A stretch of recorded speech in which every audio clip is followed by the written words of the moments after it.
Olá, começa agora mais um Câmara Debate, programa produzido pela Câmara Municipal de Uberlândia.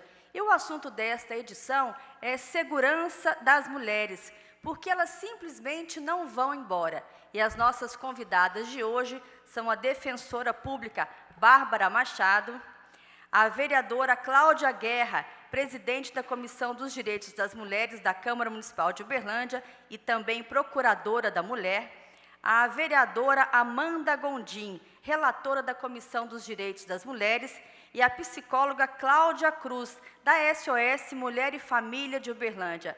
Sejam todas muito bem-vindas hoje aqui conosco, é um prazer tê-las conosco para poder debater um assunto de tão importância, tão importante e relevante. Eu agradeço pelo convite da TV Legislativa da Câmara Municipal de Uberlândia, pela oportunidade de debatermos esse tema que é tão importante para toda a sociedade, não só para as mulheres. Então, é uma oportunidade para levar informação, que eu acredito que é uma das maiores armas no combate à violência contra a mulher. Cumprimento as vereadoras aqui presentes, a psicóloga do SOS Mulher, que já tem um histórico de luta nessa área. É uma alegria muito grande participar desse debate, que com certeza será muito qualificado.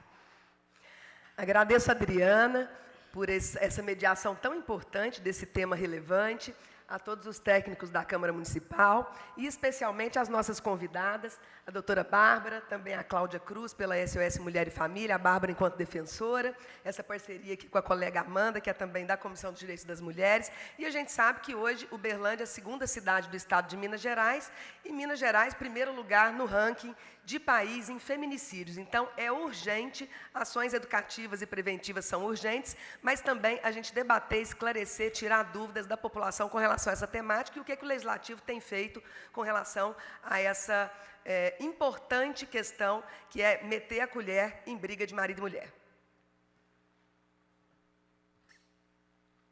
Obrigada pelo convite, Adriana, por estar aqui com vocês, nesse debate tão importante e qualificado. Fico feliz de estar com pessoas que realmente trabalham bastante acerca do tema de maneira multidisciplinar.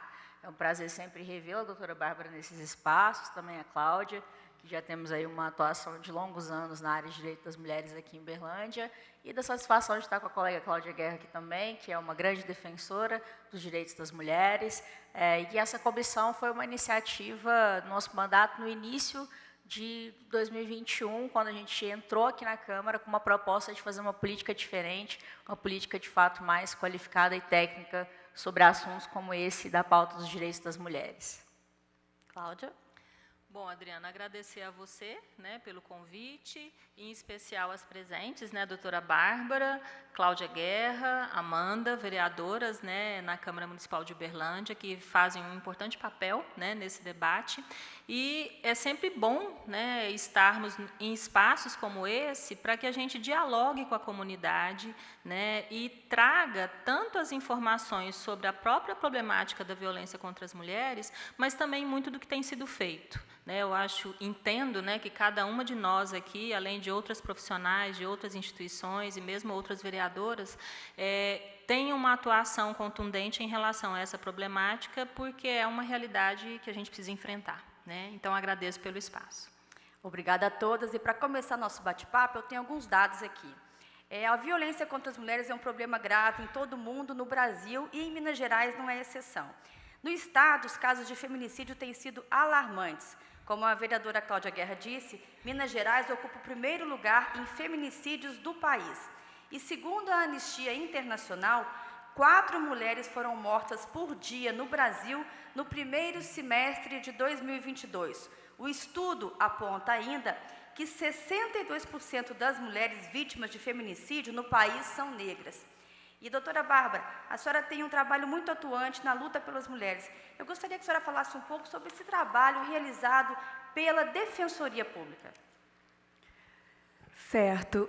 Eu estou aqui hoje representando a Defensoria, que é uma instituição do Estado de Minas Gerais, criada pela Constituição Federal, com o papel de levar acesso à justiça e promover os direitos da população em situação de vulnerabilidade do nosso país. Também é papel da Defensoria Pública promover direitos humanos. E aí que entra essa missão fundamental da nossa instituição, que é promover a defesa das mulheres em situação de violência. Vários tratados internacionais, do qual o Brasil é signatário, ou seja, tem validade em nosso país, e a própria Lei Maria da Penha, elas deixam explícito que a violência doméstica é uma violação de direitos humanos. Então, a gente tem que entender a gravidade dessa violência para poder dar um tratamento especial a ela, para que a gente possa buscar erradicar ou, ao menos, amenizar esses índices que você acabou de relatar, que são tão alarmantes, né? A cada 6 horas, uma mulher é morta no Brasil, né? Sem contar a violência psicológica, que é tão grave, e que muitas vezes culmina também em um suicídio, que pode ser causa direta dessa violência doméstica. Então, a gente sabe que essa cifra, apesar de alarmante, ela não representa a gravidade que é essa situação. E a Defensoria Pública, né, como instrumento do Estado, ela vem implementando políticas públicas para tentar contribuir para mudar essa realidade. E esse é o trabalho da Defensoria: prestar assistência jurídica integral e gratuita a essas mulheres, orientando, entrando com processos judiciais, educando em direitos, informando, para que elas possam se sentir amparadas para sair dessa situação de violência. Doutora, são muitos os processos relacionados a essa área que vocês recebem diariamente na Defensoria? Sim, infelizmente, o nosso atendimento diário confirma as estatísticas, né? Nós atendemos inúmeras mulheres vítimas de violência, encaminhadas pela rede, seja pela Delegacia da Mulher, seja pelo SOS Mulher, seja pelo próprio NUA Vidas, que é o Núcleo de Atendimento à Violência Sexual da Universidade Federal de Uberlândia, seja pela busca espontânea, né, ou através da Polícia Militar. Então, diariamente, a gente atende dezenas de mulheres que são vítimas de violência doméstica e que procuram, de alguma forma, instrumentos para se ver livre desse agressor. Então, a Defensoria ela vai ingressar, se for o caso, com o pedido de medida protetiva, vai acompanhar medidas protetivas que já foram, cujos pedidos já foram feitos pela própria Delegacia da Mulher, vai entrar com o divórcio, com a separação, com a guarda dos filhos, com a partilha dos bens, tudo isso para garantir que essa mulher tenha certa segurança jurídica para sair dessa situação, desses relacionamentos onde ela é violentada e onde ela sofre abuso, seja físico, psicológico, moral, patrimonial, e assim vai. Obrigada. A SOS Mulher e Família de Uberlândia, a organização da sociedade civil, desde 1997, oferece serviços gratuitos em diferentes casos de violência. Como é que é esse trabalho, Cláudia? Bom, a SOS Mulher e Família de Uberlândia é uma instituição criada a partir da iniciativa da sociedade civil. Temos aqui a Cláudia Guerra, né, como uma das fundadoras da instituição. E a iniciativa, né, de quem fundou essa instituição foi extremamente importante na perspectiva da oferta para a comunidade de serviços diferenciados, né? Então, a partir da abordagem de cada caso, são oferecidos serviços gratuitos, qualificados e continuados, e a pessoa atendida, o nosso público são as mulheres que vivenciam situação de violência. Essas mulheres elas podem ser atendidas por profissionais do serviço social, da psicologia e do direito. Nós temos uma estratégia integrada de atendimento, né, e a gente chama de atendimento interno, quando essa mulher é atendida por esses diferentes profissionais de diferentes setores dentro da instituição. E, além disso, a gente também, inevitavelmente, trabalha articulado em rede, né? Então, conforme disse a doutora Bárbara, casos são encaminhados, por exemplo, para a Defensoria Pública, mas também são recebidos da Defensoria Pública, partindo do princípio que o processo de violência ele é complexo, né? Ele exige intervenções especializadas e a gente tem aí uma rede composta de diferentes instituições que visam focalizar dentro de uma especialidade aspectos da violência em cada caso, né? Então, a SOS Mulher, ela vem ao longo desses 26 anos, né, oferecendo esses serviços e sempre muito atenta, né, ao que vem acontecendo na comunidade, né? Nós temos reconhecido ao longo do tempo o quanto que tem nos chegado casos cada vez com aspectos complexos do processo de violência. Isso tem nos exigido muito enquanto profissional e, na contrapartida, nós reconhecemos o quanto que é fundamental termos habilidade e capacitação para lidar com essa demanda. A questão da violência contra a mulher é uma questão séria, ela exige dos seus profissionais e das suas instituições, e cada vez mais a gente reconhecendo isso, a gente busca aprimoramento, né? Tanto que é perceptível, né, que de 97 para cá, outros equipamentos passaram a compor a rede de enfrentamento à violência contra as mulheres e isso nos sinaliza a relevância de nos mantermos atentas à necessidade de nos aprimorarmos constantemente. Cláudia, quando a gente fala em violência, são violências de todas as formas? De todas as formas, né? A gente tem, pela Lei Maria da Penha, uma especificação, né, do que caracteriza cada tipo de violência, mas o que a realidade nos mostra é que nenhum caso vem com um tipo de violência isolado, né? Essas violências, elas compõem um pacote, digamos assim, né, de processo de sofrimento que essa mulher vivencia. E a gente precisa, inclusive, identificando esses diferentes tipos de violência, conforme cada caso, fazer as articulações institucionais que cabem, né, a cada caso. Agora, um aspecto que nos chama a atenção, Adriana, e Amanda, e Cláudia e Bárbara, a gente tem tido mais frequentemente a manifestação pelas mulheres atendidas pela vivência da violência psicológica. Obviamente, não é o único tipo de violência que essa mulher sofre, mas a gente percebe que esse tipo de violência é um tipo muito mobilizador, porque a mulher, ao mesmo tempo, relaciona esse tipo de ocorrência àquilo que é, entre aspas, natural nessa relação, mas, por outro lado, ela também relata um sofrimento significativo a partir desse tipo de violência, né? Então, a gente percebe que outros tipos de violência acontecem, mas a mulher tem chegado cada vez mais frequentemente anunciando a vivência de violência psicológica. E até pegando um gancho no que a doutora Bárbara disse, o que a gente percebe também, né, porque a gente tem, na SOS Mulher, a gente tem uma disposição, desde a época da fundação da instituição, de registrarmos dados, né? Então, nós temos muitos dados de atendimento. Ultimamente, a gente tem feito uma abordagem sistematizada para a coleta de dados relacionados ao que a mulher está chamando de violência psicológica. 100% das mulheres que nos chegam relatam a experiência da violência psicológica. E, nesse contexto, algumas revelam tentativas de suicídio ou ideações suicidas. Muitas delas relatam sentimentos de culpa pela vivência da violência, e essa culpa está muito relacionada à ideia que essa mulher tem de poder ter feito algo para evitar as complicações que a violência foi trazendo, tanto para a vida dela quanto para a vida familiar, né? Então, a gente tem alguns aspectos que são muito peculiares à experiência da violência psicológica. Um outro dado também que é bastante interessante, é significativo o número de mulheres que relatam vivência de uma intensidade maior de ansiedade.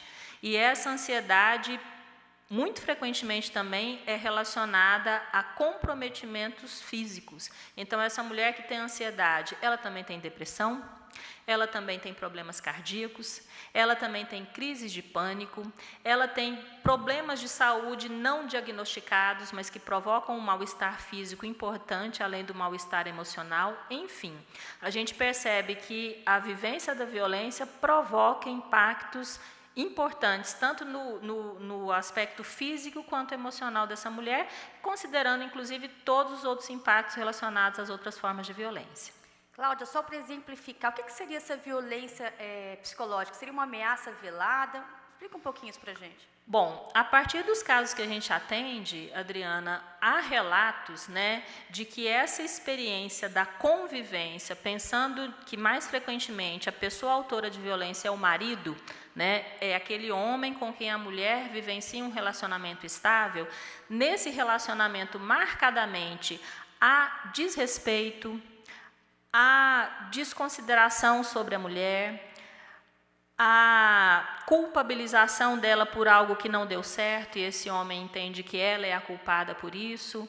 Há uma responsabilização exagerada por coisas que, inclusive, essa mulher não é responsável. A gente tem uma questão que é interessante, Adriana, é que muito comumente a gente escuta dizer que as mulheres, elas são dependentes financeiras e emocionalmente desses homens. Em parte isso acontece, mas também a gente percebe que há casos onde essa mulher é quem trabalha e custeia todas as despesas de casa, inclusive as despesas desse marido, né? Apesar disso, essa mulher é apontada por esse homem como uma pessoa que não tem qualificação, que não consegue fazer nada, né? Então, em termos gerais, o que a gente chama de violência psicológica é uma depreciação sistemática sobre a condição emocional dessa mulher e a condição dela se manter nessa relação, né? A gente percebe que essa violência acontecendo de uma maneira sistemática, ela vai minando essa mulher, ela vai gradativamente fazendo, inclusive, com que essa mulher se sinta culpada pelo que está acontecendo, né? Tanto que na SOS Mulher, desde a época da fundação, um dos pilares de atendimento é o atendimento psicológico, porque a gente percebe que é um momento para que essa mulher lide com as suas angústias, reconheça, olhe para essa relação e reconheça possibilidades de providências e se fortaleça, né, para tomar decisões e conseguir superar esse processo que provoca tanto sofrimento. Vereadora Cláudia Guerra, o que o Legislativo tem feito para poder amenizar essa situação? Qual o papel da Comissão dos Direitos das Mulheres? Não só da Comissão dos Direitos das Mulheres, mas também da Procuradoria da Mulher. A gente tem, a Procuradoria ela foi constituída, implementada, na verdade, em 2021, e ela tem 2 braços centrais. Um deles contra a violência política às mulheres, o que ainda é uma realidade, a questão da fala ser interrompida, de querer traduzir o que as mulheres estão dizendo, do microfone ser cortado, enfim, os assédios sexuais, e aí, de um modo geral, no nosso país, e Uberlândia acaba refletindo essa realidade também, mas a gente tem, além da violência política contra as mulheres, a violência contra as mulheres de um modo geral. E a Comissão dos Direitos das Mulheres, também constituída em 2021, e que agora a gente tem a oportunidade de estar à frente, inicialmente a vereadora Amanda, iniciativa dela, e com o nosso apoio, tem também esse propósito. Então, nós temos hoje vários projetos de leis, ações de fiscalização, na hora de votar o orçamento, a preocupação que o orçamento reflita as questões de gênero e, portanto, a promoção das mulheres, e também nos requerimentos e rodas de conversa junto à comunidade. Então, só para se ter uma ideia, o nosso mandato teve algumas iniciativas nessa linha, e algumas outras a gente tem com todo um apoio de colegas vereadoras aqui dessa casa. Dentre esses projetos, eu gostaria de mencionar esse daqui, mostrar aqui, se o André puder dar uma... Não, mas acho que está aparecendo ali. Aqui, ó, violência e exploração sexual é crime, diz que 180, violação aos direitos humanos não se cale, diz que 180, uma lei nossa, ela é número 13.805, de 2022, e que a gente foi colocando nos estabelecimentos noturnos para estimular que as pessoas possam fazer as denúncias. Perto de banheiros, então, é bastante adequado que seja colocada. A gente vê esse tipo de iniciativa hoje no Brasil como um todo. A gente tem também uma recomendação do Ministério Público, que ela é de 2022, e antes disso nós já tínhamos uma lei prevendo a formação, a qualificação de profissionais nos estabelecimentos noturnos para, diante de uma situação de violência contra as mulheres, uma situação de estupro, do Boa Noite Cinderela, de importunação sexual, o que é possível fazer em relação a essa mulher para que ela fique segura, né? Como deixar essa mulher tranquila? Quem acode essa mulher, né? E também com relação a funcionários e funcionárias desse estabelecimento. Então, não só com relação a clientes, mas também a funcionários. E aí foi muito interessante, porque a nossa lei é de 2021 e o Ministério Público faz a recomendação em 2022. Aí é que a Câmara dá uma atenção maior e coloca a possibilidade de pôr em pauta essa nossa legislação. A vereadora Amanda, colega, tem também iniciativas nessa linha, educativas e preventivas, e é interessante porque a gente tem, né, Amanda, de modo comum, várias ações, até porque ambas trabalham com a questão da violência doméstica há um tempo, e essa é uma lei extremamente importante. A gente tem uma outra, que é o Parada Segura do Ônibus, e que, lamentavelmente, nessa casa não foi aprovada por iniciativa legislativa, e aí a gente teve que fazer indicativa ao prefeito, porque quando concebe que não é iniciativa nossa, a gente indica para que ele faça. Não tivemos ainda o retorno com relação a isso. Mas em várias outras casas legislativas, por iniciativa legislativa, foram aprovadas Parada Segura. Uberlândia poderia ter sido uma das primeiras. O que é o Parada Segura? O transporte público, sem sair da sua rota, poder, entre 10 da noite e 5 da manhã, parar mais perto da casa de mulheres, idosos e idosas e pessoas com deficiência. Esse é o propósito desse projeto de lei. Por quê? Porque a gente sabe que Uberlândia hoje é uma cidade que tem uma atividade intensa noturna no mercado de trabalho, com faculdades que funcionam à noite. Então, com certeza, esse tipo de projeto minimizaria situações de estupro, de assaltos, de furtos, de importunação sexual, que acontecem também de dia. Não têm sido raras as situações no transporte público de Uberlândia de mulheres muito constrangidas por conta de importunação sexual, porque quando é com gente estranha, importunação sexual, numa relação de trabalho hierárquica, aí sim o assédio sexual. Mas todo mundo coloca tudo como sendo assédio sexual no didático, né? Mas é importante a gente discernir as duas coisas. Então, esse tipo de iniciativa e de projetos são fundamentais. Rodas de conversa que a gente vem fazendo, por exemplo, com a comunidade das Torres. A Thaís é uma liderança importante ali da cozinha comunitária, que a gente pobre, conseguindo matar a fome de gente mais pobre ainda. E a gente sabe que 70% da pobreza são mulheres. Então, qualquer política pública voltada para mulheres pobres é também uma política pública de enfrentamento à violência contra as mulheres, porque a fome é também uma violência, né? Porque a gente entender que a violência é física, mas ela é também sexual, emocional, patrimonial, destruição de objetos em casa que geram trabalho e renda, por exemplo, documentos dessa mulher que inviabiliza ela de ir e vir, e a fome também, a falta de infraestrutura, de condições de geração de trabalho e renda, é um tipo de violência contra as mulheres. Também a delegacia 24 horas é uma exigência nossa, nesses 30 anos de militância que nós temos nessa causa, e que agora saiu pelo governo federal, mas a gente sabe que é insuficiente. Então, estivemos em Brasília, enquanto vereadora, nos articulando com a Secretaria de Políticas para as Mulheres do governo federal, que vem retomando algumas ações importantes ali no Ministério, né, das Mulheres, mas, por outro lado, a gente sabe que se não houver designação de recurso, seja recurso humano e infraestrutura, recursos financeiros para delegacias de mulheres, hoje elas não conseguem funcionar adequadamente nem no horário comercial. Então, acaba sendo uma lei morta se não houver essa decisão política, e pela conversa que eu tive com o Pagu, com uma outra dentro da Secretaria de Políticas para as Mulheres, que eu me esqueci o nome agora, maravilhosa também, a gente vê que há uma intenção do governo federal de que realmente seja feito um debate, e Uberlândia pode ser referência na região aqui, por ser a segunda cidade do estado, um debate regional para que a gente coloque as possibilidades, então, de equipar de gente e também de recurso financeiro, infraestrutura, as delegacias de mulheres. Então, isso também é fundamental quando a gente pensa nesse aspecto. No Agosto Lilás, algumas reflexões têm sido feitas. Nos 21 dias de ativismo, em novembro, a gente, enquanto legislativo, também se coloca com várias ações educativas e preventivas. No mês de março, em função do Dia Internacional, Dia Internacional das Mulheres, a gente fez rodada de conversa sobre o tema da prevenção à violência às mulheres na rede pública, em especial na rede estadual de escolas, junto a professoras, a profissionais da educação e junto aos familiares também. Isso tudo é fundamental, porque a gente sabe que o cenário propício para a violência nos relacionamentos, diga-se de passagem, o lugar mais violento que existe é dentro de casa, por parte de pessoas próximas e conhecidas, desde bebês, meninas, os meninos também são violentados sexualmente, mas o índice é menor que as meninas, e as mulheres são lugares, portanto, predominantemente a casa ou o âmbito das relações familiares, o lugar mais perigoso que existe para os bebês,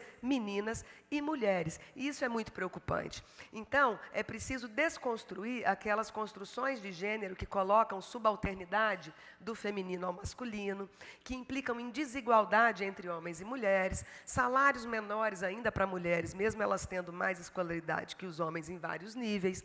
Tudo isso são violências, né? Então, é importante que a gente tenha projetos nessa linha. Um outro projeto de lei, iniciativa também do nosso mandato, Mulher Salve-se, Chega de Violência, a Rede pela Segurança das Mulheres, afixada nas unidades de saúde da nossa cidade, Bárbara. Isso é fundamental, porque muitas situações chegam nas unidades de saúde, a mulher machucada, a mulher dando queixa, e muitas vezes com uma dificuldade, um constrangimento em dizer o que realmente aconteceu. E a gente sabe que a escada não empurra a mulher, né? A maçaneta da porta também não soca a mulher, mas muitas vezes aparece como esse tipo de relato, né? Então, cabe também aos profissionais de saúde, já existe desde 2003, se não me engano, a notificação compulsória. Os profissionais de saúde precisam fazer uma notificação obrigatória das situações de violência doméstica, das situações de violência sexual, e isso também são diagnósticos para que haja o fomento de políticas públicas. Essas são algumas das ações que eu queria mencionar.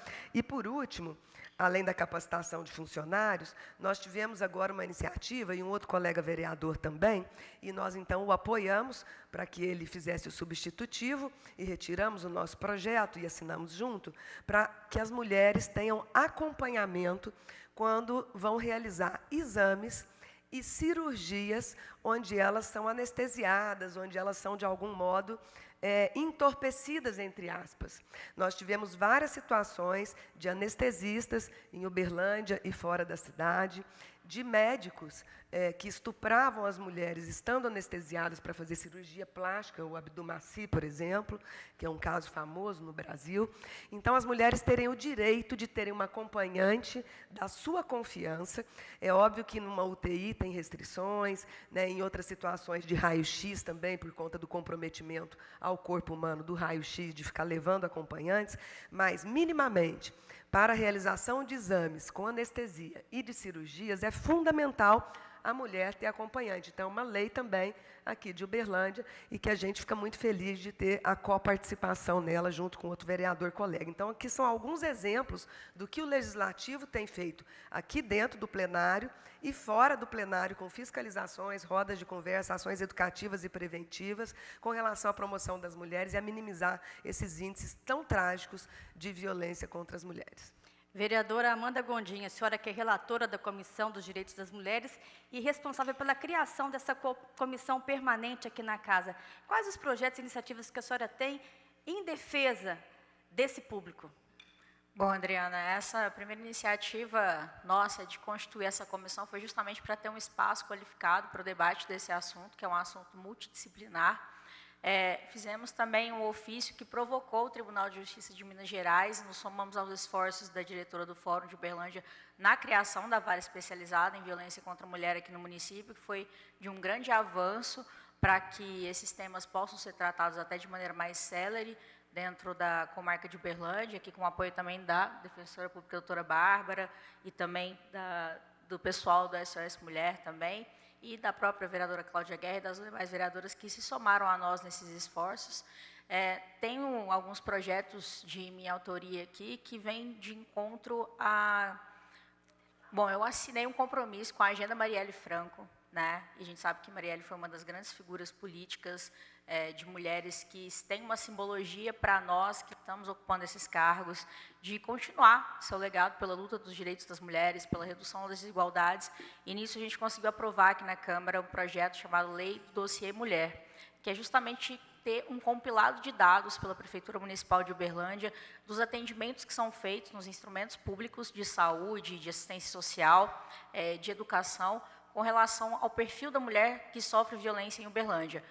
Qual bairro ela está localizada, qual região da cidade, se ela tem ou não renda, se ela tem filhos, qual que é a sua situação real, para que a gente possa ter um diagnóstico mais preciso sobre essa questão, justamente para ter a construção de políticas públicas mais efetivas e direcionadas. Porque se a gente conseguir construir esse diagnóstico, nós não temos como realmente diagnosticar um problema, para, de fato, atingi-lo de maneira apropriada. Então, é uma dificuldade até mesmo na constituição desses programas e políticas públicas de Uberlândia, era ter esse diagnóstico efetivo e que agora é uma obrigação da Prefeitura de Uberlândia compilar todos esses dados que são coletados pelas diferentes esferas, né, de atuação da Prefeitura e que antes não se comunicavam, né, não havia esse encontro entre eles, e o que dificulta um diagnóstico real da situação das mulheres na nossa cidade. Então, eu considero esse um grande avanço também, que a gente conseguiu pelo mandato. E nós temos um projeto semelhante ao que a vereadora Cláudia Guerra pontuou aqui, do nosso, da nossa conta, foi construído com várias mãos, junto com o Instituto L'Oréal também, do qual nós tivemos alguma proximidade, para trabalhar essa questão contra o assédio, né, e a violência das mulheres nos espaços de lazer da cidade, casas noturnas, bares, restaurantes. Nós temos esse projeto que leva a informação para os colaboradores, para os gestores desses lugares, de informar sobre as diferentes formas de violência e como atuar no sentido de proteger, né, a mulher que frequenta esses espaços, para que ele possa ser um espaço seguro para nós mulheres. E dentro dessa perspectiva nós temos aí também um trânsito com a Universidade Federal de Uberlândia de promover esse mesmo projeto nos ambientes universitários, aqui dentro das atléticas universitárias, dos diretórios acadêmicos, dentro de todo o convívio que existe na universidade, para que seja um lugar seguro para as mulheres, para as estudantes, para as profissionais que ali transitam. E também nos bares universitários da cidade, nós tivemos aí uma proximidade também para levar essa formação, levar esse tipo de informação, para que as pessoas, os gestores, os próprios colaboradores possam estar mais preparados diante de situações de violência que podem ser, de fato, podem acontecer nesses espaços, que, de fato, movem muito a questão da cultura, do entretenimento, do lazer da nossa cidade.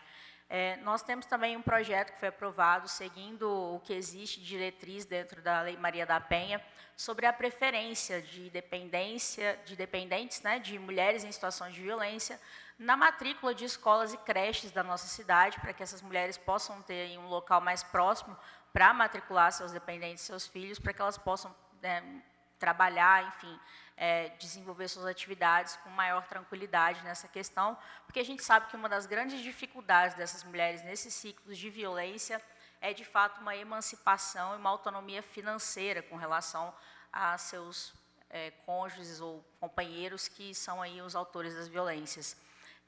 Nós temos essa linha também de atuação no mandato, e temos outras ações locais, com coletivos e agendas que a gente participa a nível local e também a nível estadual.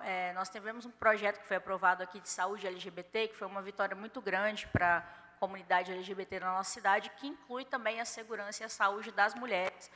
Nós estamos falando das mulheres lésbicas, bissexuais, mulheres trans, que fazem uso de hormônios ou então que precisam de consultas específicas, têm suas peculiaridades de atendimento. Isso também é uma forma de garantir uma maior segurança no atendimento dessas mulheres que fazem uso dos instrumentos de saúde do poder público da nossa cidade. Nós criamos esse projeto para colocar no Código Municipal de Saúde uma seção exclusiva para o atendimento desse público. Aqui na prevenção de diferentes formas de cânceres e tratamentos que são necessários e que precisam de um atendimento realmente qualificado, técnico, por parte dos profissionais de saúde, com relação a essas especificidades. É uma forma também de garantir essa segurança nesse atendimento, e na promoção, né, da dignidade desse grupo de pessoas que é tão diverso.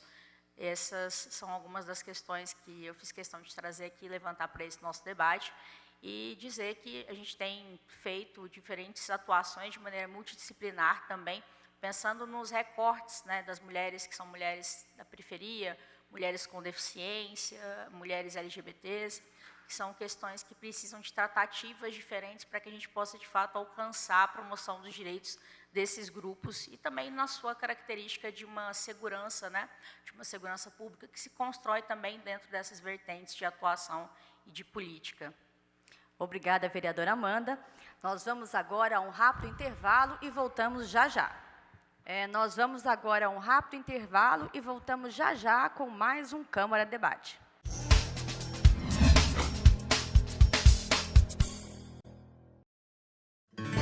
Juntos transformamos o mundo inteiro. Na Câmara, a cidadania está em ação, trabalhando e promovendo o bem comum. E você também participa nas reuniões e nas redes, comentando e compartilhando. A Câmara tem um pouco do Antônio, agricultor, do seu vereador. E todos juntos construímos Uberlândia, que é um pouco de cada um de nós. Câmara Municipal de Uberlândia. Você fica constrangido quando encontra uma pessoa com deficiência? Então, está na hora de mudar. Deficiência não é doença e essas dicas são para você. Ao encontrar uma pessoa cega, toque em seu braço e se apresente antes de começar a conversa. Para caminhar, coloque a mão da pessoa cega no seu ombro ou no cotovelo dobrado. Deixe que ela acompanhe o seu corpo e avise com antecedência sobre a existência de barreiras. Nunca faça carinho ou dê alimentos ao cão-guia. Ele está trabalhando para o cego e não pode ser distraído. O cão-guia também pode entrar em qualquer ambiente público. É um direito garantido por lei. Cidadania é saber conviver com as diferenças.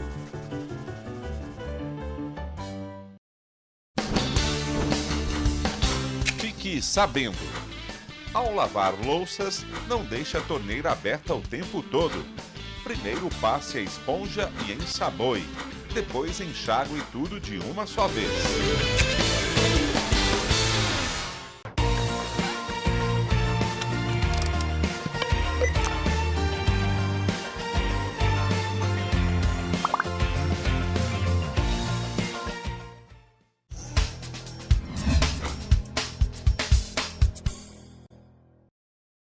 Nós estamos de volta com o Câmara Debate, programa produzido pela Câmara Municipal de Uberlândia e que discute hoje o tema segurança das mulheres, porque elas simplesmente não vão embora.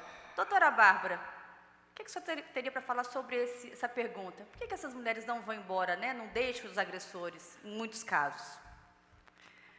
Sim, essa pergunta ela é interessantíssima e é muito importante respondê-la. Mas, para respondê-la, em primeiro lugar, a gente tem que entender a complexidade do fenômeno da violência doméstica. A gente tem que entender que a violência doméstica ela decorre de anos e anos de uma sociedade voltada para a superioridade do masculino sobre o feminino. Né? Por anos e anos, a sociedade, a família e o próprio direito e o Estado, e também a religião, eles legitimaram essa ideia de que o homem é superior, de que o homem ele tem o poder de comandar todas as decisões das mulheres, e por essa razão legitima-se a violência. Quando a mulher ela rompe aquela expectativa que sempre se espera que ela exerça na sociedade, a mulher abre as portas para que ela seja vítima de violência. Então, trocando em miúdos, eu vou exemplificar dentro da minha área isso que eu estou mencionando. Por exemplo, o estupro, né? É um crime há muitos anos, mas ele era considerado um crime contra a sociedade e não contra a mulher. Era um crime que protegia a honra da sociedade. Os costumes, né? Os costumes da sociedade. Então, recentemente, houve uma modificação legislativa para modificar essa situação e colocar a mulher como realmente a entidade protegida no estupro, a liberdade sexual da mulher. Outra questão também é que até quase década de 70, a mulher era considerada relativamente incapaz, é como se fosse uma criança. Não podia tomar uma decisão sem autorização do marido, do pai, não podia ter uma conta bancária, não podia ter uma propriedade. Então, esses são exemplos práticos e que estavam expressos na nossa lei, que demonstram que o que eu estou falando é verdade, né? Que a mulher, ela era considerada inferior e dependia da vontade do homem para que a autorizasse para exercer vários atos da vida civil. E, com isso, criou-se a ideia de mulher propriedade, mulher objeto, e isso acaba por autorizar essa situação essas situações que ocorrem de violência, né? E, quando a sociedade autoriza, ela impõe à mulher que aceite essa violência. Ela coloca na mulher também a ideia de que ela é responsável pela manutenção do casamento, né? Se o casamento fracassa, a culpa é da mulher. Ela é responsável pela felicidade dos filhos. Então, aquele fim da família seria uma forma de lesar os filhos, e aí a mulher insiste na manutenção daquele relacionamento abusivo, na tentativa de preservar essas crianças, sem entender que, na verdade, é o contrário, né? E isso a Cláudia Cruz, psicóloga, pode falar muito melhor para nós sobre todas essas nuances. Mas é um fenômeno complexo. As pesquisas, tem uma pesquisa recente do Data Senado, que fala por que a mulher não sai do relacionamento.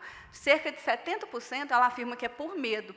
É medo do agressor? Sim, mas é medo de julgamento. É medo do acolhimento que ela vai receber na instituição pública, que está ali para protegê-la, mas, às vezes, ao invés de acolher, desencoraja que ela saia daquela situação de violência doméstica.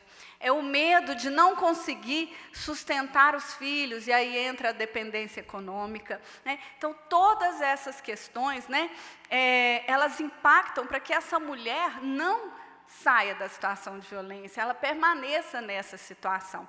Por isso é necessário a implementação de políticas públicas afirmativas, não só a legislação em si, que tem sido benéfica em termos de governo federal, em termos de governo estadual, municipal, né, as vereadoras super atuantes nesta área, mas só a lei em si, ela não basta. Então, as políticas públicas, né, de caráter afirmativo, como, por exemplo, a delegacia 24 horas, as varas de violência doméstica, um aluguel social para mulheres saírem dessa situação, as escolas de tempo integral, políticas que incentivem o emprego para essas mulheres, o atendimento psicológico, isso é fundamental. Elas não conseguem sair dessa situação sozinhas, né? O apoio familiar é muito importante.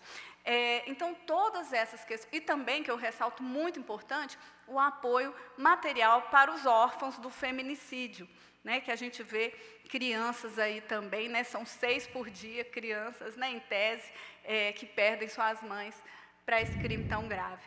Então, eu vou passar a palavra para as colegas para que elas complementem e possam falar para a gente sobre o quanto é complexo esse fenômeno da violência doméstica. A Bárbara traz um aspecto muito importante e que vale a pena a gente dizer de o quão é relevante os estudos de gênero. E que nessa casa, de modo inconstitucional, foi aprovada algo que eu não vou nem falar o nome, porque o que não existe a gente não fala o nome, porque senão reforça, mas o que existem são estudos de gênero, e que a gente teve a oportunidade de constituir em 92 lá o Núcleo de Estudos de Gênero, era estudante ainda em História na UFO, e que são estudos sobre masculinos e femininos, exatamente, né, Bárbara, para a gente compreender esse histórico da mulher, que antes, assim como pródigos, mendigos, né, não era cidadã, não tinha seus direitos garantidos, e que, historicamente, ela foi conquistando, porque nada foi dado também, foi fruto tudo de muita luta. Até o sobrenome, né, a mulher pegava o sobrenome do lado do marido, então ela saía das mãos do pai e ia para as mãos do esposo, do marido. Hoje não, hoje ela pode, inclusive, manter a sua identidade, o seu nome, né, o marido dele e os filhos é que pegam os sobrenomes, enfim, porque isso também não é neutro e está contando da propriedade, de ver a mulher como extensão, né, e se ela é extensão e é propriedade, nesse corpo tudo pode. Então pode, inclusive, a variedade de violências. Mas por que, afinal de contas, ela simplesmente não vai embora? Porque não é tão simples.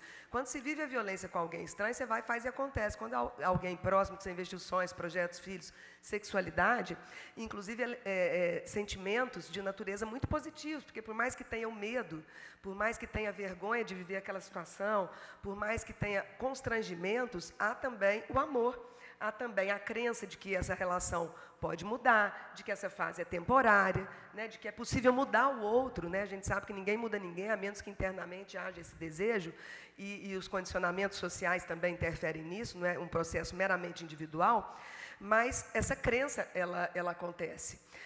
Um outro aspecto, a dependência, muitas vezes, financeira, mas, por vezes, não só a dependência financeira, porque, às vezes, ela é a chefe da família, mas a dependência emocional, por conta dessas expectativas de gênero, essas expectativas de lugar de homem, de lugar de mulher, o que podem homens, o que podem mulheres, as representações sociais sobre masculinos e femininos, e que, por vezes, a diferença é traduzida em desigualdade. Um outro fator que é inibidor da busca de ajuda, a revitimização, ela tem que contar e recontar a história dela em cada órgão que ela vai. Com toda a tecnologia que a gente tem, já passou da hora dela contar a história dela uma vez só e os profissionais das organizações conversarem entre si ou passarem um relato breve da história, para que ela não tenha que reviver o sofrimento e recontar a história, porque vai chegando num ponto que a história se perde também. Né? Então, na medida em que ela precisa contar várias vezes, ou ela vai ter que reviver o sofrimento. Um outro aspecto, a violência institucional. Nem todos, do mesmo jeito que a gente tem profissionais de excelência maravilhosos e que arrebentam e que ajudam a transformar vidas, a gente tem ainda gente que não gostaria de estar onde está atendendo e que não tem o preparo suficiente para estar atendendo, com uma escuta ativa, uma escuta sem preconceito, sem discriminação, sem julgamento. E existem técnicas, inclusive, para se perguntar para essa mulher que busca ajuda em função da violência. Quando a gente pergunta por quê, a gente remete ela a ter que se justificar e, portanto, a sentir culpa. E tudo que ela não precisa é sentir culpa e mais medo, que são sentimentos paralisantes. Agora, quando a gente diga, seja bem-vinda, me conta a sua história, no que eu posso te ajudar, né? Como que isso aconteceu, é diferente. Então, existem técnicas também de abordagem mais adequadas, com uma escuta ativa e uma metodologia adequada para que essa mulher se sinta encorajada, se sinta estimulada a dar continuidade ao atendimento. E uma vantagem da SOS Mulher e Família, né, Cláudia Cruz, é exatamente que não precisa ser registrada a ocorrência ali na instituição. Qualquer uma vai ser atendida. É claro que as informações serão dadas de onde fazer ocorrência policial, delegacia de mulheres, medida protetiva, etc. Mas uma das vantagens é que a mulher pode ser encorajada e fortalecida, mesmo quando ela não consegue ainda, naquele momento e naquele contexto, registrar uma ocorrência policial, porque às vezes ela não quer ele preso. Porque se ele for preso, vai ser fichado. Se ele for fichado, pode perder o emprego, pode ser discriminado. Aí como é que ficam os meninos? Então, entender essa complexidade de por que ela simplesmente não vai embora. E também fiquei pensando no aspecto religioso. Né? O doutorado eu não procurei, mas acabei encontrando isso no doutorado sobre violência doméstica, defendido em 2018 na UFO. As representações religiosas são muito decisivas também na busca de ajuda e encorajamento, na permanência do atendimento ou não. Então, do mesmo jeito que a visão religiosa, a interpretação religiosa dessa mulher, e a maior parte da amostragem que eu entrevistei e acompanhei via SOS Mulher e Família ou outros órgãos de atendimento, se declararam cristãs, e dessa amostragem das que se declaravam cristãs, a maior parte protestantes, e dentro do protestantismo a gente tem várias linhas, uma ou outra que saía dessa perspectiva. Eu não busquei isso e não escolhi entrevistar pessoas protestantes, mas a amostragem mostrou que a maior parte são protestantes. E aí o que é interessante? Quanto mais hierárquica a interpretação religiosa, onde homens em cima, as mulheres embaixo, o homem cabeça, né, a mulher com subalternidade, mais se cria um cenário propício a situações de violência. E aí a gente respeita todas as crenças e religiões, mas a interpretação da hierarquização. E um outro aspecto importante também, né?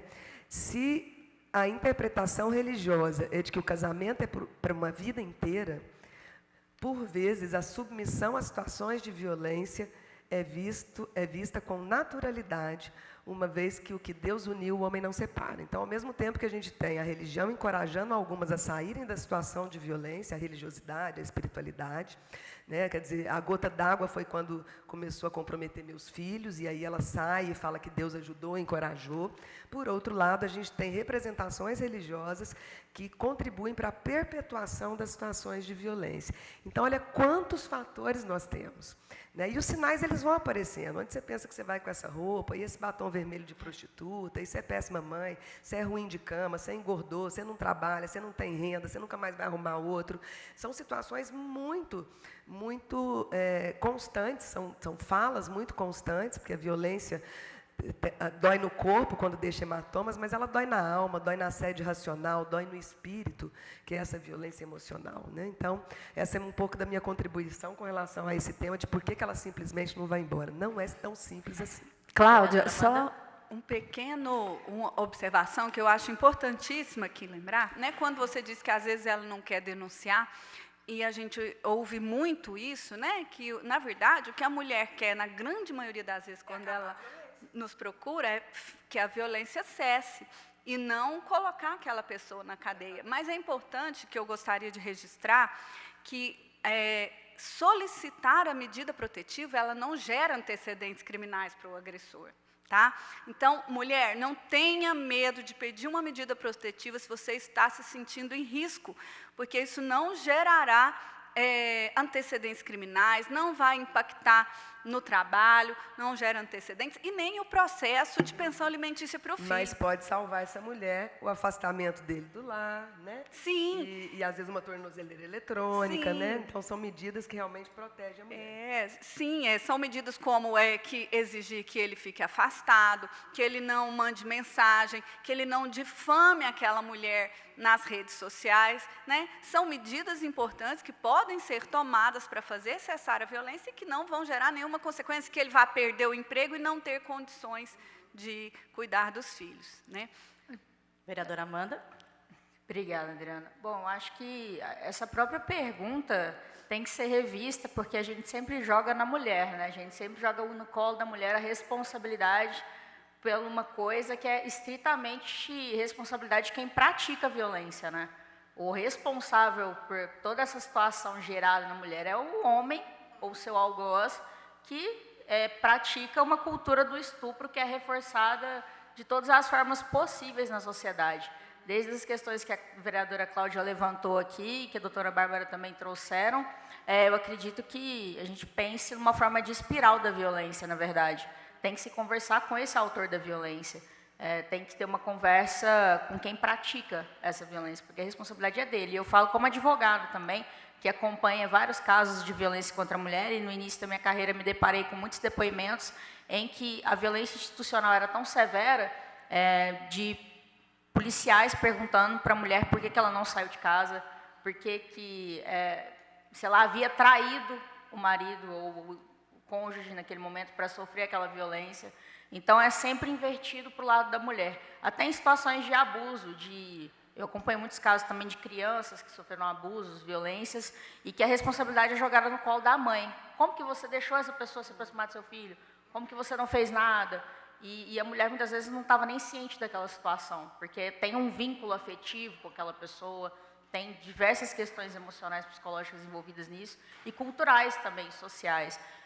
Então, acho que quando a gente coloca essa pergunta e só pensa por essa perspectiva, é também uma forma muito violenta de tratar o tema com a mulher especificamente, porque a responsabilidade por sofrer a violência é de quem pratica a violência, né? Acho que nada justifica essa questão, e assim, os instrumentos, o poder público, muitas vezes, a própria sociedade procura justificativas na conduta da mulher por algo que é estritamente uma conduta do próprio autor daquela violência, sendo ele um homem, uma mulher ou qualquer membro da família.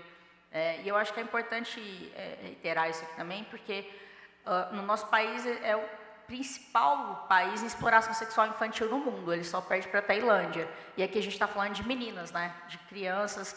E a educação sexual precisa ser tratada e pautada também. Eu acho que ela tem reflexos também na vida adulta. Ela tem reflexos em como a mulher interpreta formas de relacionamento, em como isso se dá nessa construção social de relação entre essa disputa de poder que existe, né, nas figuras do masculino e feminino, e que muitas vezes a longo prazo gera um prejuízo muito danoso para as relações que são constituídas.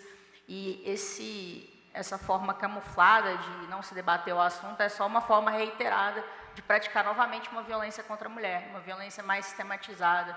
Acho que a própria misoginia, né, o ódio à mulher, e é o que a gente vivencia aqui, infelizmente, né? Teve um projeto que foi debatido aqui na casa que nós, mulheres que somos feministas aqui dentro, fomos vistas, taxadas como degeneradas, depravadas. Eu recebi ofensas dizendo que eu era filha de Satanás, que eu merecia morrer queimada. Então, assim, eu acho que isso demonstra o quão profundo esse debate precisa ser colocado. Que a gente não tem resposta fácil para essa equação, só que ela começa nos níveis básicos de construção de relacionamento e de educação, né? A gente fala da educação básica, porque esses setores da sociedade que pensam dessa forma, eles são muito enviesados de um viés doutrinário, religioso, assim, mas também cultural e social, de que nós mulheres somos objetos, e quando a gente sai fora dessa caixinha, nós somos vistas como ameaças ou como uma ruptura de um padrão, então a gente vira inimiga desse local, né? E eu falo isso por essa perspectiva de atuação, que tem tudo a ver também com essa questão do porquê que a mulher não sai de um relacionamento abusivo. Porque todas essas formas de violência estão intrinsecamente ligadas e tem um reflexo na vida de cada uma, assim. Cláudia Cruz, você que é psicóloga atuante há 26 anos na SOS Mulher Família, o que você teria a dizer sobre isso? O que você vivenciou em todos esses anos de trabalho? Olha, observei tudo que já foi dito aqui, né? Porque cada aspecto colocado, né, pela doutora Bárbara, pela Cláudia Guerra, pela Amanda, são aspectos evidentes nos casos que a gente atende. Tem um trabalho que a SOS Mulher também faz, que são atividades socioeducativas e preventivas, né, porque a gente percebe nos casos atendidos que o histórico de violência dessa mulher não se resume ao relacionamento atual que ela tem, né? Então as mulheres referem a experiência de violência em outros relacionamentos e na convivência familiar da família de origem, né? Então a gente percebe o quanto que essa violência que nos chega, ela é uma reedição de um processo de violência. E isso, de uma certa maneira, dimensiona o impacto da violência na vida dessa mulher, né? A condição básica que essa mulher chega na instituição é uma condição de fragilidade, é uma condição de medo, né? Porque muito frequentemente ela anuncia esse medo que ela sente de tomar alguma decisão e de tomar alguma providência, né? Medo, em parte, porque ela conhece com quem ela convive, né? E, por outro lado, medo por desconhecimento, né? Então, quando a doutora Bárbara traz, olha, providencia medida protetiva, é um direito que você tem, né? E isso não tem impactos que te provoquem uma disposição em recuar. É fundamental esclarecer a mulher sobre isso, né? Porque a gente percebe que o recuo tem a ver com o receio de que qualquer decisão que for tomada piore a situação. E a gente tem percebido, né, nesses casos mais recentes que tem nos chegado, um processo de violência muito complexo e uma atitude muito hostil e agressiva desse homem, né? Então é óbvio que essa mulher vai ter medo, né? Concordo com o que a Amanda disse, né, Amanda, de que esse questionamento lançado à mulher, né, de por que ela não vai embora, traz um contraponto, né, de por que esse homem age como age, né, de por que ele recorre às estratégias da violência para lidar com questões sobre as quais ele discorda, né, por que ele tem um posicionamento divergente da mulher, ou a mulher tem um posicionamento divergente dele, e ele, entre aspas, entre aspas, opta pela violência para lidar com essa divergência, né? Isso é uma grande questão. A SOS Mulher, ela tem no seu histórico a disponibilidade de atender homens autores de violência, porque, em linhas gerais, a gente percebe que existem questões importantes e muito mal resolvidas nesses homens que atuam através da violência para lidar com questões de divergências, né? E é fundamental que esse homem seja abordado também, né? O nosso público-alvo, em termos institucionais, são mulheres, né? Atendemos, a partir das mulheres, filhos e filhas que, infelizmente, estão expostos à violência nesse contexto de convivência familiar, mas também são alvo dessa violência, porque a gente tem crianças e adolescentes que são alvo da violência desses homens, que são pais dessas crianças e adolescentes, né? E, a partir de uma autorização da mulher, de um consentimento da mulher, esse homem é abordado, né? Porque a questão da violência, ela acaba tomando uma característica relacional, e é fundamental que não só a mulher como alvo seja atendida, né? E que ela consiga, inclusive, se organizar para fazer frente a esse processo de violência, mas que esse homem autor de violência também seja abordado, né? Tanto que eu percebo, quando se fala em segurança, né, e a doutora Bárbara trouxe, a Cláudia Guerra também falou, a Amanda também falou de toda uma série de leis, regulamentações, né, que representam ou se desdobram em políticas públicas e dão uma ideia de segurança em termos objetivos, mas com o que a gente lida nos atendimentos, e em especial no atendimento psicológico, é com a referência da segurança sob o aspecto subjetivo.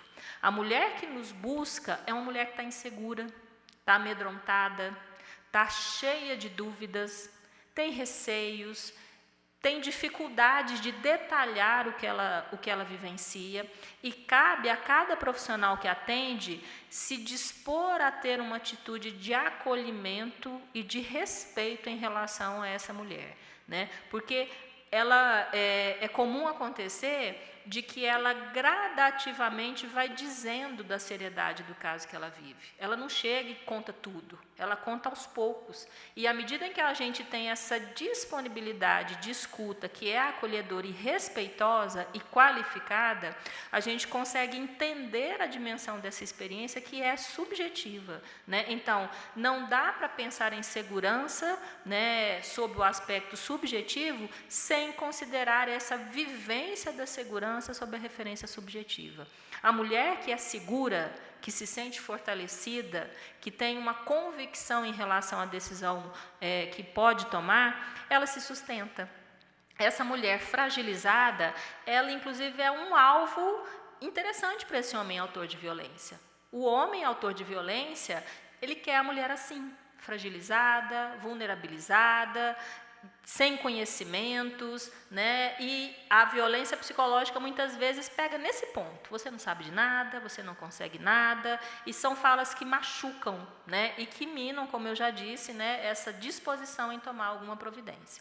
Cláudia, existem casos, vamos por assim, de reincidência? Aquela mulher que foi vítima, procurou atendimento, ela passa por um acompanhamento, depois ela retorna novamente? Sim, a gente atende casos, né, que passam por esse processo, né, porque um aspecto também que a gente busca respeitar é esse movimento que a mulher faz, né? Então, a mulher nos busca relatando uma situação de violência, num segundo momento ela recua, e a partir de uma abordagem que ela faz, muitas vezes a mulher justifica que já está tudo resolvido, mas a gente supõe que pode não estar, e nós temos toda a disponibilidade de reacolher essa mulher, entendendo que esse processo de avanço e de recuo é um processo de enfrentamento, né? E que em algum momento essa mulher vai conseguir se desvencilhar de todo esse embaraço que ela vive, né, a partir da situação de violência. O acompanhamento dura em média quanto tempo? Olha, na SOS Mulher nós fazemos os acolhimentos, né, iniciais, onde a gente mapeia em termos gerais que demanda é essa. À medida em que o caso é admitido na instituição, ele é atendido pelas diferentes profissionais dos diferentes setores, e nós temos casos em que a mulher fica em atendimento, pensando no atendimento psicológico, pelo menos 6 meses ou até 1 ano, e casos em que fica mais, né? Então, a gente busca, dentro daquilo que a mulher traz, identificar primeiro, os pontos de vulnerabilidade, né?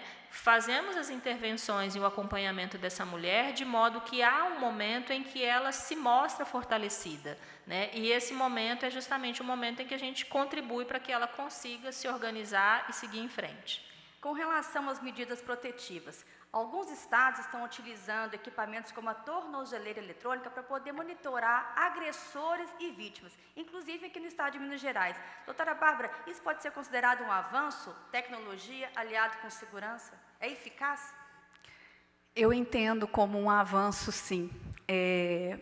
A gente que atua nessa área e vê que a violência doméstica ela tem impactos não só para a mulher, e isso é muito importante ressaltar, e que todos tenham consciência que a violência contra a mulher ela tem impacto em todas as searas da nossa sociedade. Ela tem impacto na segurança pública, né? Porque temos vários agressores nos presídios. Ela tem impacto na seguridade social, porque a mulher ela se afasta do trabalho com depressão.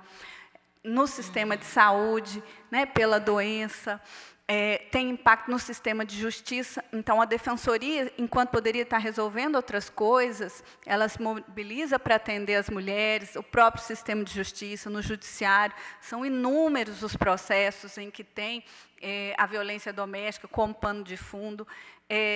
Tem um impacto absurdo nas crianças, né? Porque aquele lar violento ele traz consequências extremamente negativas para a formação daquela criança. Então, a criança que vive num lar violento hoje é a criança que vai ser violenta amanhã e é a criança que vai sofrer violência. Então, muitas crescem entendendo aquilo como uma situação natural. Então, ela vai aceitar sofrer violência e ela vai também cometer a violência e entrar para o mundo do crime ou perpetuar a violência doméstica e familiar sofrida, né? Isso é gravíssimo, tem impactos para toda a sociedade. Então, somente a pena, né? Somente a punição através do direito penal, através do encarceramento, ela não resolve, né? Porque são várias questões envolvidas. Então, essa questão do monitoramento eletrônico é bem interessante, porque ele permite que aquele agressor continue na sociedade, continue trabalhando, às vezes contribuindo para o sustento dos filhos, porque a gente sabe que o agressor também é um pai, né? E que muitas vezes aquela mulher não quer deixar, não quer denunciá-lo para que não perca ali o sustento dos próprios filhos. Então, o monitoramento eletrônico é muito interessante, sim. Tem a tornozeleira eletrônica, em alguns lugares tem, já em alguns estados, a vítima fica também com o equipamento eletrônico que apita se aquele agressor se aproximar tantos metros dela. Então, acredito que é uma forma de proteger as vidas dessas mulheres e também permitir que esse agressor refaça a vida dele, né, trabalhando, e que seja monitorado para que ele não ofereça risco à vida dessas mulheres. Doutora Cláudia. Eu acho importante isso tudo que foi colocado pelas colegas aqui na mesa, e queria dizer que agora a gente tem um outro recurso enquanto legislativo, que são as emendas impositivas, e que a gente pode contribuir por meio delas para transformar a vida das mulheres.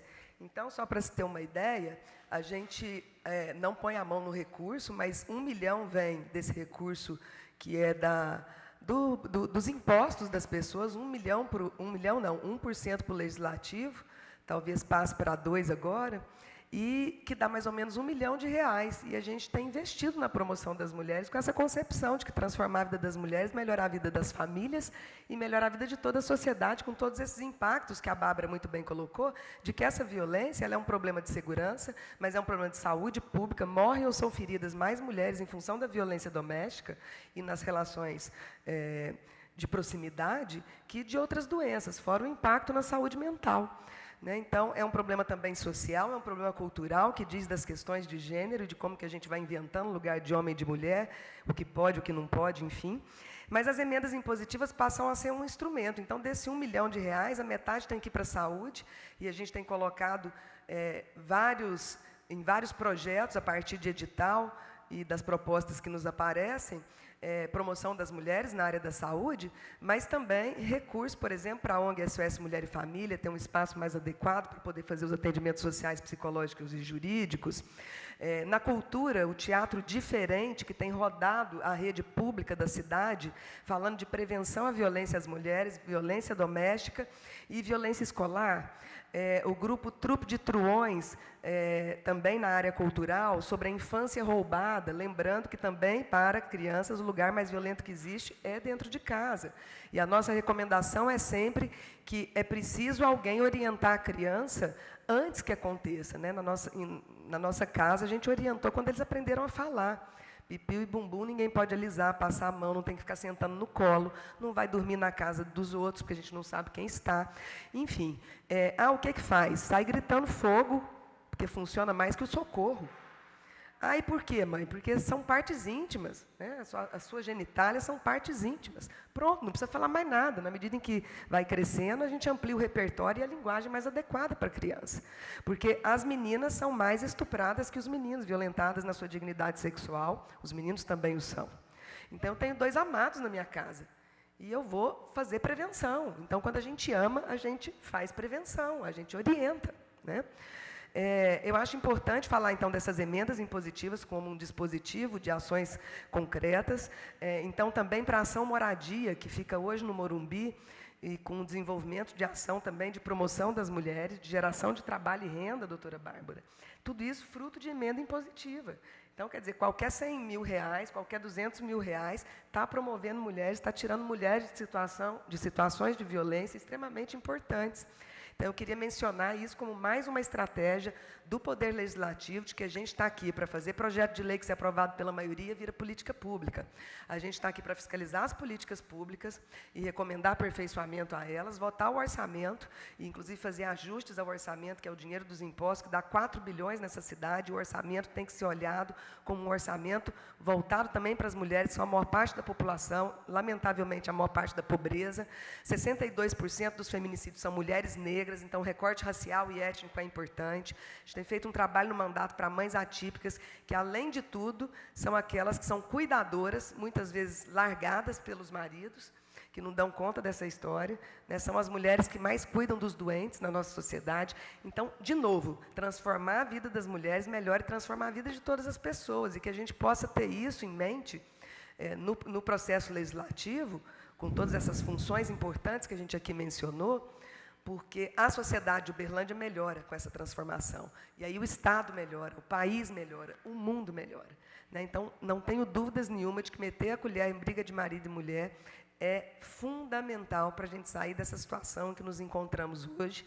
E, com as emendas impositivas, a gente tem um plus a mais para poder fazer essa transformação da lagarta à borboleta. Não à toa, né, que o logo da SOS Mulher e Família é a borboleta, né? A gente quer muito que as mulheres saiam do lagarto rastejante que come folha e defeca, do sofrimento, da baixa autoestima, para o casulo, com a possibilidade de reflexão, de atendimento sem violência institucional, de atendimento humanizado, qualificado, que, a partir desse atendimento, quem sabe, ela saia desse processo de lagarto para transformação, para metamorfose, né, no casulo. Eu falo que a SOS é um casulo que possibilita, quem sabe, ela romper essas amarras, se encorajar, não se encorajar no sentido de, né, varinha mágica, né, porque o processo é individual, mas é também coletivo e é social. Mas para virar uma livre, leve, solta borboleta, que é tudo que nós queremos para as mulheres. Livre, leve e solta. E aí eu passo para a Amanda e para a Cláudia. Amanda?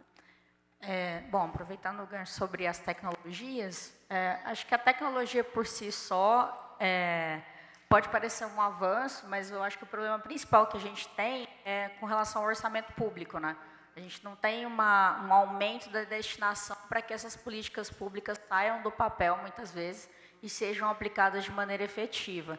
Então, acredito que o grande problema que a gente tem na aplicabilidade é muito maior do que na criação e aperfeiçoamento dessas tecnologias. Porque muitas delas já existem, mas a forma como ela é usada é que é o grande X dessa questão, né? Assim como a gente também disponibilizou emendas impositivas para a SOS, justamente para uma automatização de um sistema de atendimento que possa ser aprimorado, né, Cláudia, ao longo do tempo, com informações digitais, que possa ser tudo digitalizado e mais rápido, né, que a gente vive nesse sistema para que as coisas possam ser automatizadas e o acesso seja melhor. E a medida protetiva ela é um ótimo instrumento para a mulher, mas é um instrumento que ela precisa estar sempre com aquele papel, e, né, doutora Bárbara, não deixa de ser um papel. Então, ter outras tecnologias para corroborarem com essa proteção, porque muitas vezes até a ameaça se dá e ela chegar e ter o confronto direto com aquele agressor e não ter como, por exemplo, acessar a polícia naquele momento ou não conseguir que a polícia chegue naquele local para acessar aquela ameaça, é um risco também. Então, é importante que essas tecnologias sejam aí aprimoradas, mas a questão do orçamento público, eu acho que sempre vai esbarrar nisso. Porque a gente tem uma dificuldade aqui, por exemplo, de propor emendas no orçamento público. Existe uma resistência muito grande por parte, né, da base do Executivo de aceitar essas emendas que nós propomos aqui, justamente por vieses políticos, né, no meu entendimento. E a per capita, né, Amanda, por mulheres, a gente fez a conta outro dia, o nosso jurídico é muito pequeno. Né? Então, é preciso realmente isso que você está falando. É investimento, não é gasto. Sim. É investimento. Porque um dos problemas da lei, a gente tem um dos dispositivos de lei mais avançados do mundo na temática, né? O terceiro melhor do mundo, a Maria da Penha. Só que ela é um instrumento de lei apenas, né? Se você não tem orçamento para aplicabilidade, e que muito do entrave para a aplicação da Lei Maria da Penha está no orçamento público. Porque muitos municípios não conseguem aplicar tudo que tem naquela diretriz por conta de não terem um orçamento específico para aquilo. E muito se corta do orçamento, e a primeira coisa que se corta do orçamento são as políticas públicas voltadas para as mulheres e para as minorias. Então, apesar de a gente não ser uma minoria em número de pessoas, né, porque as mulheres são 52% da população do Brasil, e aqui em Uberlândia também nós somos maioria, somos mais mulheres do que homens na cidade, mas mesmo assim a gente enfrenta todas essas questões que dizem respeito a quem está com a caneta na mão para executar o orçamento. Amanda, e se os agentes políticos entendessem que se a gente invertesse isso aí, investisse em políticas públicas que vão prevenir a violência doméstica, vai economizar, porque aí, olha tudo que eu disse, do gasto com o sistema de justiça, sistema de saúde, seguridade social, emprego e renda, economia, tudo isso são gastos extraordinários. O gasto com a própria tornozeleira eletrônica, né, até pouco tempo a gente não tinha, porque não tinha essa forma de monitorar, porque não tinha tornozeleira eletrônica, porque é caro. Então, se inverter, prevenir, então a Lei Maria da Penha ela é fantástica porque ela traz instrumentos de prevenção, mas todo mundo só olha para ela como repressão, né? A Lei Maria da Penha, todo mundo só pensa na punição, na medida protetiva, nos crimes, né? Sem pensar nesse aspecto preventivo, que é talvez o mais importante e é o que vai gerar economia para o nosso país em diversos setores. Sim, exatamente. Cláudia, para finalizar, como ter acesso, né, aos serviços gratuitos da SOS Mulher e Família? Bom, a SOS Mulher e Família, ela, até pegando um gancho aí na questão da tecnologia, né, o que a experiência de atendimento na pandemia nos trouxe, né, é que os atendimentos, além de poderem ser presenciais, eles também podem ser remotos. Né? Então, a gente chega até a comunidade através de outros meios, considerando a tecnologia. Né? Para ter acesso à SOS Mulher, basta entrar em contato, né? O nosso telefone fixo é 3215-7862, o nosso horário de funcionamento é de segunda a sexta-feira, de 8 às 17 horas, e o nosso endereço é na Avenida Cesário Alvim, 1881, no bairro Brasil. Os atendimentos são gratuitos, né? São agendados, porque a gente organiza, né, o acolhimento de cada caso, e basta entrar em contato com a gente. Obrigada. O Câmara Debate de hoje chega ao fim. Eu passo a palavra agora às nossas convidadas para as considerações finais. Obrigada, Adriana, pela excelente mediação. A Defensoria Pública está à disposição de todos e todas e fica na Avenida Fernando Vilela, 1313, atendimento diário, de 8 às 17 da tarde, no bairro Martins. E estamos aguardando as mulheres lá para que elas possam se informar sobre os seus direitos e reunir informações e força para sair da situação de violência. Cláudia. Agradecer a oportunidade de estar aqui com mulheres tão consistentes. Aqui é interessante que flui, né? Uma começa, a outra completa, de modo que a gente consegue trazer, por meio das partes, um todo da complexidade que é a violência contra as mulheres e com a mediação da Adriana, com essa competência aqui também, enquanto profissional da Câmara. Queria deixar o contato da Procuradoria da Mulher, 34 código 3239-1234. A Procuradoria tem se reunido a cada bimestre com a Rede pela Segurança das Mulheres, e dessas conexões tem saído propostas de modo propositivo sempre, as reuniões são propositivas. A Comissão dos Direitos das Mulheres se reúne mensalmente, a gente tem o cronograma e participa dela, inclusive a OAB Mulher, os órgãos da cidade de Uberlândia, ligados às mulheres periféricas, às mulheres profissionais, às mulheres que vivem em situação de violência, as organizações da sociedade civil. Quero convidar você que está aqui nos assistindo a participar dessas reuniões mensais da Comissão dos Direitos das Mulheres, sempre junto com a vereadora Amanda, a vereadora Thaís e nossas suplentes, e as outras vereadoras da casa. Queria também mencionar que a gente tem feito um trabalho no sistema penitenciário com mulheres e com a população LGBT e que mostram realmente que o jeito de punir pessoas encarcerando é o jeito mais ineficaz e a reincidência é grande. Então, vamos investir no preventivo, porque é por meio do preventivo que a gente consegue sair dessa situação. Onde tem violência contra a mulher, onde tem violência doméstica, todo mundo perde, a família inteira sai machucada.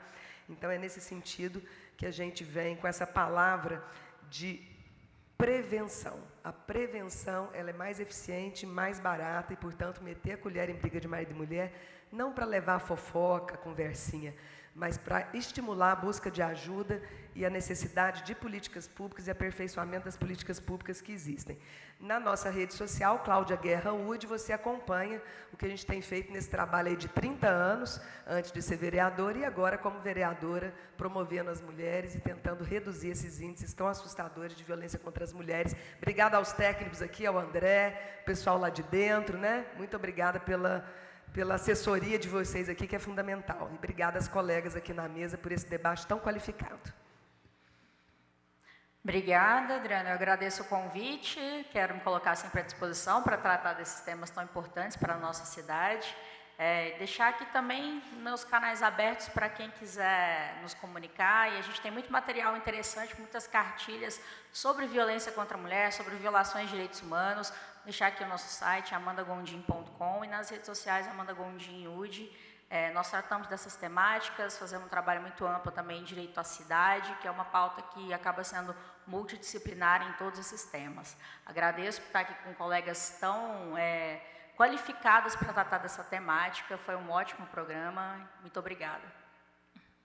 Bom, também agradeço, né, tanto às colegas componentes da mesa, a Adriana, né, à frente desse bate-papo, né, e nos colocamos à disposição, né, em nome da equipe da SOS Mulher, a gente agradece.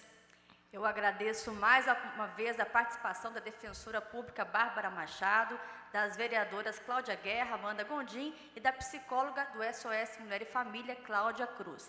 Até mais uma edição, até breve, mais uma edição do Câmara Debate da Câmara Municipal de Uberlândia.